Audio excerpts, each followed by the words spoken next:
Өглөөч тэгээд ойрхон байвал нэг ай кофе уух их чухал зуршил болчиход шүү дээ.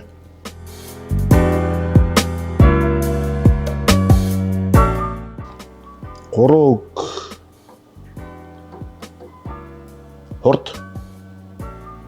хурд чөлөө сэтгэлгээ.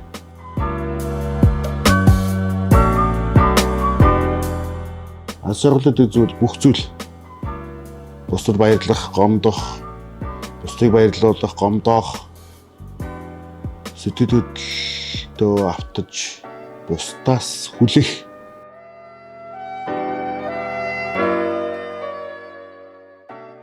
Бага байдлаар манд урсгах хамгийн гол нь өнөөдөр байгаа, өчигдөр байсан, ирээдүйд байх зарчмаар маань илүү сананд орсох болов уу гэж би бодож байна.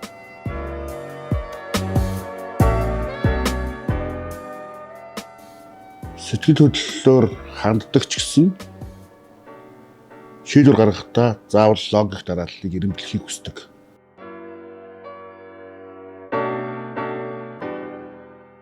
Өөрсгөл найзуутай байдаг гэсэн шүү дээ. Гэхдээ нэг юм зарим хүмүүс яаж яагаад нийлцсэн бэ гэмээр нэг тийм найзууд байдаг шүү дээ. Тийм учраас аль болох өөрөөсөө өөр бусдаас тийм онцгой хүмүүстэй нөхөрлөхийг хүсдэг. Яг тийм хүмүүсээр хүрээлүүлсэн болохоор өнөөдөр ч гэсэн тийм гоё аз жаргалтай байдаг.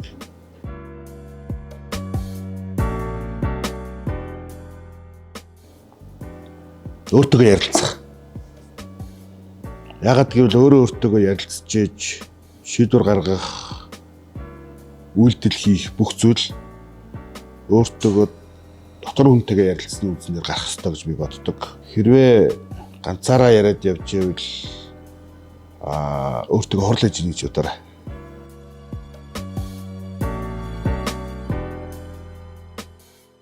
За чөлөөт цаг гэжтэй яг зүгээр боломжтой үедээ бол YouTube сувгийн Тэнгэр телевизийн мэдээ монголчуудын гээгцэн түүхүүдийг хоёр одоо сувгийг тогтмол сонсох дуртай өөртөө хэрэгтэй мэдээллүүдийг уншиж сонсож авдаг. Энэ нь бол ингээд магадгүй нөгөө ингээд тогтмол мэдээ сонсч байдаг учраас өөртөө бас ярилцах, бусдад мэдлэг хуваалцах айгүй том боломж байдаг.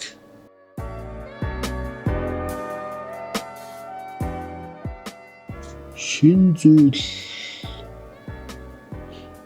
гэдэг нөгөө шин нээлтээс гоё юу шүү дээ.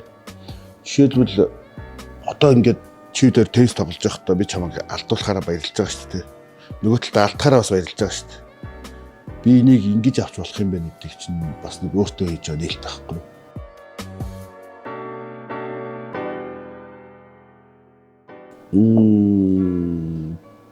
Дифсикийг л их сонирхож байна да. Тэгэл ухаалаа. Дэлхийн ертөнцийн хөгжил хиймэл оюун ухаанаар удахгүй биднийг орлох робот бүтээчихвэ гэж айж шүү дээ.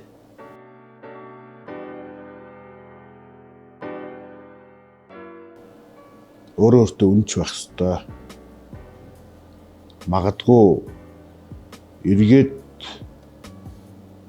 гаргасан шийдвэртэй харамсаж болохгүй. Тийм учраас үүнийг хатуу барих ёстой.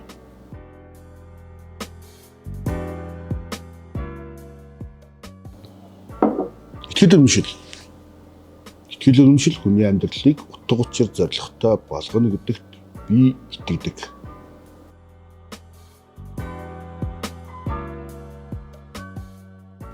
Итгэлцэл. Хэрвээ хэн нэгэн хүнд харилцаа үүсгэсэн бол эцсийн хүртэл итгэх ёстой. Эцсийн хүртэл хурахгүй байх ёстой. Хамтдаа байх ёстой.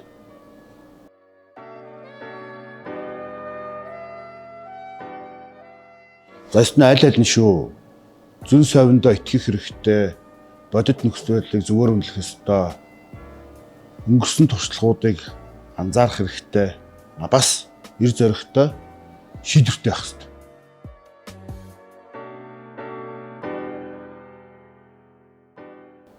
Итгэсэн зүйлтэй.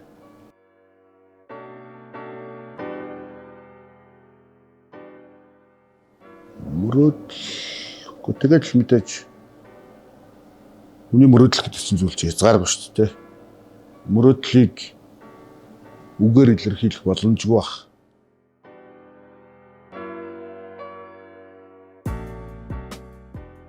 Зүгээр 20 жилийн дараахыг харуул нэг голын хэрэг дээр найзуудтайгаа 20 жилийн өмнө ийм зүйл болж иж гэдгийг дурсаа сууж байгаа тэр цаг хугацаа хад жаргалтай байх хаа.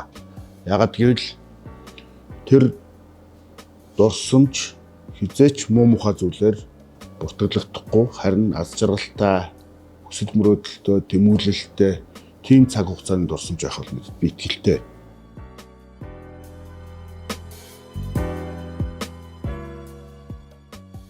Сэлж сурах хэрэгтэй байна. Тэнгэр дээрээс мангар өндрөөс хязгааргүй өндрөөс шидүүлж үзмээр байна бас.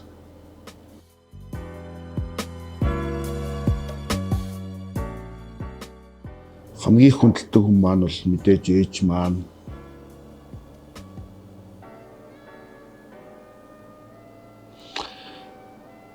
Бидний 4 хүүг өнөөдрийг хүртэл амьдрах тэр бүх зүйлийн эхлэл болсон болохоор бидний төлөө хамаг залуунаасаа төлөөсөн болохоор ээжтэй хайртай.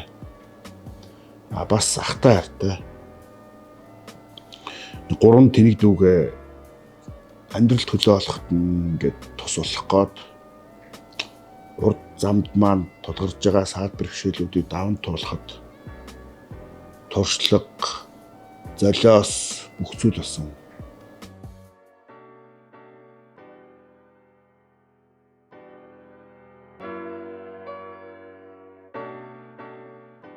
Тасралтгүй жийсэж байна. 2017 онд Жесэ гэдэг 3 хүүхэдтэй үнцэнтэй хаалгыг өөртөө нээснээс хойш тогтмол хөрөнгө оруулалт хийж байна. Бусдын өмнө нөхөрлөл үнцэн хамтрал гэдэг зүйлийг ойлгуулсан өдөр тутам сургаж байгаа хамгийн том сургууль бол JCI. Тийм учраас энэ байгууллагын нэг жижигхэн хэсэг болоод амьдарч байгаад их аз жаргалтай байдаг. JCI бол сорилт, боломж, бас хөрөнгө оруулалт таны хөрөнгө оруулалт тасралтгүй урт хугацааных байх тусмаа л өрөг өчтөй илүү үнцэнтэй байх болно. Тийм учраас одоо хамгийн хийж байгаа ажил бол JCI байгууллагыг өдөр тутмын л өөртөө нээж суралцж байна да. Яг энэ видеог үзэж байгаа бүх хүмүүст найзуудаа өөртөө хүсч явдаг бүх аз жаргалыг хүсье.